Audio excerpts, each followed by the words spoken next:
Isang masugid na tagahanga ng Responde ang nagpadala ng liham at madalas ay nagpo-post ng kanyang komento sa ating live stream. Ang nagpaparesponde. Pero ang kanyang hiling, para po yan sa kanyang ina na na-stroke. Ang ginawa nating pagresponde sa kanilang mag-ina, panuurin po natin.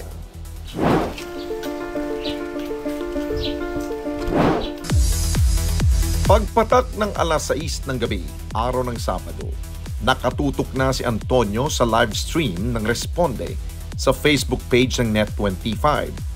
Dahil si Antonio, isa sa mga masugid na tagahanga ng ating programa.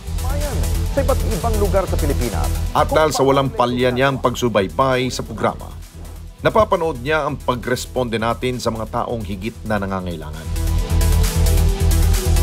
Kaya't ito ang nagtulak sa kanya para sumulat at ilapit sa atin ang kanyang munting hiling. Pero hindi ito para sa kanyang sarili, bagkus para sa kanyang ina na matagal nang may karamdaman. Dahil dyan, agad tumulak ang Responde team sa Cuenca, Batangas kung saan nakatira ang mag-ina. Dito namin nadatnan sa munting tahanan si Antonio kasama ang kanyang ina at pamangkin. Ikinwento niya sa atin kung papaano nagkasakit ang kanyang ina. Dati po kasi yung nanay ko, nakakalakad po yan, kakasalita, masaya po. Minsan, madaling araw, sumisipol na yan. Nagkataon po nung 26 po ng umaga, alabas pa po yan. Nung tanghali po, pinahiga ko po dyan sa ano. Nung pakakainin ko po, hindi na po nahapay-hapay ng gano'n. Hindi na makasalita. Tinatanong ko kung ano nangyari. Wala lang, ganun, nakatingin lang sa akin. Ano yung kamay, hindi naman makagalaw. Tatanong ko anong masakit, wala naman. Kaya sabi ko nga ako, kaya nangyari sa nanay ko, wala. Binuhat ko, pinatatayo ko, hindi na tumayo. Kaya nga sabi ko nga kamo, patay, hirap ng buhay kong ganito. Paano ko ito aalagaan si nanay ko? May mga pagkakataon na kailangan niyang mag-isip ng mga paraan para lubos niyang maalagaan ang kanyang ina. Minsan po, pag pinakakain ko, sumusubo dati. Pero ngayon po, pag nakakaano po siya ng tubig, hindi na po siya umiinom na. Ginagawa ko po, inihalo ko po yung tinapay, dinudurog ko. Lagyan ko ng tubig para diretso na po tubig na po yun. Pagkanin naman po ang pinapakain ko, ini-stack lang po sa bibig. Ngumunguya po kaso nga po pag naano niya pong kanin, stack lang po. Hindi ko naman po pwedeng hindi ng tubig, supakan. Minsan nga po kahit masakit sa damdamin ko, ayokong gawin sa magulang ko. Siyempre po kailangan kong pilitin na ipanganga, ipasupak yung tubig para malunin yung kinakain. Pasensya na, Nay, wala akong magagawa. Ito lang talagang tanging paraan para maipakita ko sa inyo yung naalagaan ko. Kasi hindi kayo kakain, manghihina kayo. Sabi ko, patawarin mo ako. Kung makikipagtulungan ka sa akin, nguya ka, nganga ka, wala tayong problema. Yung gamot nga po, minsan nga po, pinainom ko, iniluwa. Kaya nga po ngayon, dinidikdik ko. Dinudurog ko, inahalo ko po sa pagkain. Siya po una kong sinusubo para maano po ng gamot. Ngayon, hindi ko mapakain ng kanin. Puro mansanas, tinapay. Maging ang pagpapanatiling malinis ng ina ay isa ring pagsubok. Diyan lang po, nakaiga po. Yung mga po, nakabilad nga po dun sa likod, yung mga panapin. Kasi meron po kaming parang aluminum foil na binili. Panapin yun pong panlatag. Na ko po, pinupunasan ko, sinasabi ko. Dati, nung nakakalakad po yan, wala po pong kalahating oras kung ano yung nanay ko. Pero ngayon po, inaabot po ako ng mga 1 oras mahigit. Alas 2. Kasi nga po, bibisan ko, lilinisan ko. Hindi ko naman po pwede ng punas-punasan lang. Kaya sasabunin mo din niya.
nila.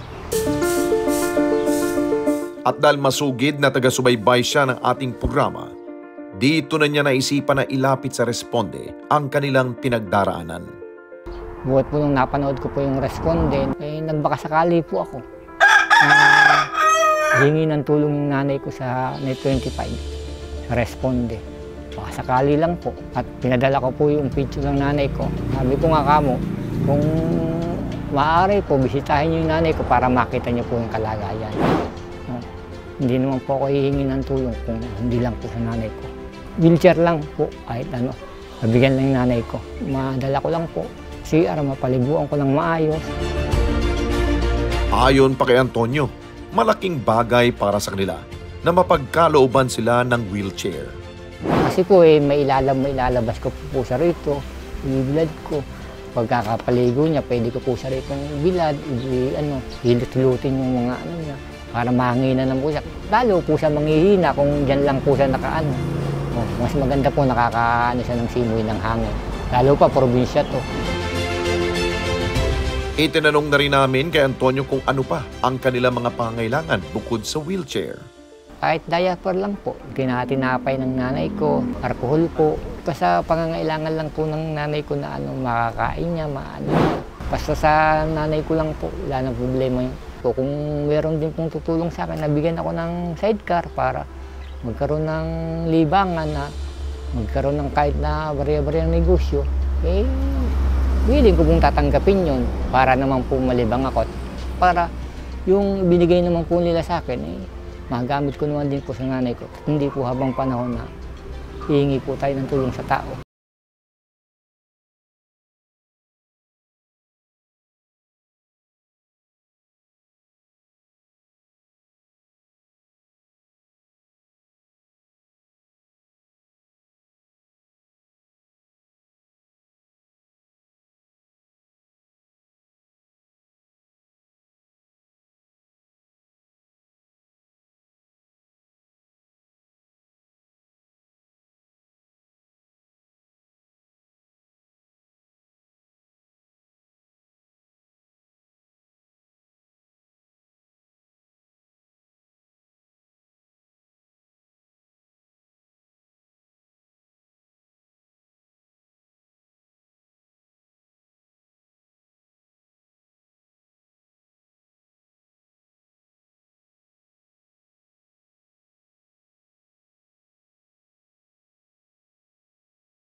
Upo mo muna ikaw dito.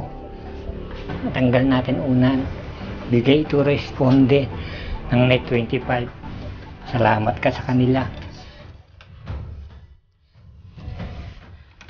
Buhat kita.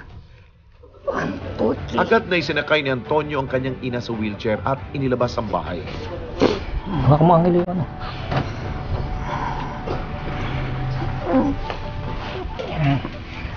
Ayos mo na ano.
dagat.